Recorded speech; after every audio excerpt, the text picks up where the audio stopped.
అసలు ఈయన చెప్పేదాకా ఉత్తరాంధ్రలో ఉద్దానం అనే ఒక ఏరియా ఉంది, అక్కడ కిడ్నీ వ్యాధులు ఉన్నాయని తెలియదు ఎవరికి. విజయనగరం జిల్లాలో బోధకాల సమస్యలు ఉన్నాయని తెలియదు. ఇంకా ఇప్పటికీ బోధకాల వ్యాధి ఉంది, ఎలిఫెంటియాసిస్ ఉంది, అక్కడ జనాలు ఇప్పటికీ దాంతో బాధపడుతున్నారు అనేది పవన్ కళ్యాణ్ గారు తీసుకొచ్చే వరకు లైమ్ లైట్ లో తెలియదు.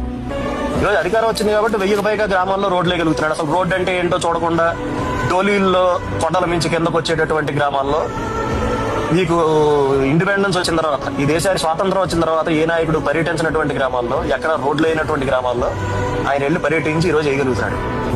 అండ్ ఎక్కడున్నాడు, ఎక్కడ బస చేశాడు అంటే డుమ్రిగూడ మండలంలో బస చేశాడు నైట్. సరే ఈ డుమ్రిగూడ మండలం ఏంటి అంటే మీకు అసలు గుర్తుండుంటే 2018లో ఎమ్మెల్యే గారైన కిడారి సర్వేశ్వరరావు గారిని, తర్వాత తెలుగుదేశం పార్టీకి అక్కడ లోకల్ లీడర్ అయినటువంటి సివేరి సోము గారిని, వీళ్ళిద్దరిని కూడా మావోయిస్టులు కాల్చి చంపేశారు. అంత ప్రాబ్లమేటిక్ ఏరియాలో ఒక డిప్యూటీ చీఫ్ మినిస్టర్ ఓ రాత్రి అంతా అక్కడ ఉండిపోయి కాలినడకని నడుచుకుంటా టాపరాయి దాటి ఈ గ్రామాలకు వెళ్తున్నాడు అంటే అతనికి ప్రజాసేవ చేయాలి, ప్రజల కోసం మనం నిలబడాలి అనే ఇంటెన్షన్ గానీ చిత్తశుద్ధి గానీ లేకపోతే అసలు ఎందుకు వెళ్తాడు? ఒక గర్భిణీ స్త్రీ ఉంది అంటే డోలీ కట్టి తీసుకురావాలి ఆవిడ. దారిలో డెలివరీ, మార్గ మధ్యలో డెలివరీ అయిపోతుంది. తల్లి బిడ్డ క్షేమంగా ఉంటారో లేదో తెలియదు. ఎవరికైనా ఒక చిన్న జబ్బు చేసిందంటే అతన్ని 2 మనుషులు మోసుకుంటూ రావాలి. ఇంకా మనం బతుకుతున్న ఇలాంటి సమాజంలో విశాఖపట్నం లాంటి మన రాష్ట్రంలోనే అతిపెద్ద సిటీకి దగ్గరలో ఉన్నారు ఈ జనాలు. వాళ్ళకి రోడ్డు వేయడం, మన వీధిలో రోడ్డు వేయడం ఒకటి కాదు, మీరు గుర్తుపెట్టుకోండి.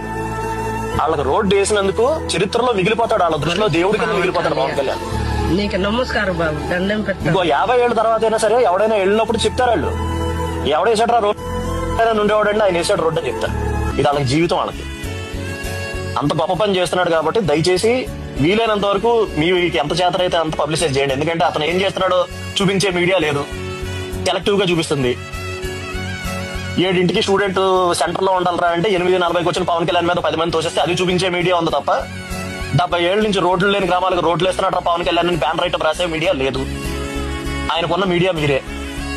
కాబట్టి దయచేసి మీరే మాక్సిమం పబ్లిసైజ్ చేయండి. మీకున్నటువంటి మీ వాట్సాప్ గ్రూప్స్ అంటారా, లేదంటే ట్విట్టర్ హ్యాండిల్స్ అంటారా, వీటిలో పోస్ట్ చేయండి. పవన్ కళ్యాణ్ ఏం చేస్తున్నాడో చెప్పండి. అతను చెయ్యింది ఏం చెప్పక్కర్లా, అతను చేసేదే చెప్పండి. ఎందుకంటే నిజంగా గొప్ప పని చేస్తున్నాడు. 5 సంవత్సరాల్లో ప్రభుత్వం 90 కోట్లు ఖర్చు పెట్టిందండి వాళ్ళ రోడ్ల మీద. ఈ రోజు పవన్ కళ్యాణ్ ఎంత శాంక్షన్ చేశాడు? ఇది చెప్పండి చాలు. మనం చెయ్యింది ఏం చెప్పుకోకర్లే, బాగా ఊదుకోకర్లే, ఫేక్ న్యూస్ లో ఫాస్ట్ ప్రాపగాండాలు చేయక్కర్లే. మనం చేసేది చెప్పుకుంటారా బాబు అంటున్నా అంతే.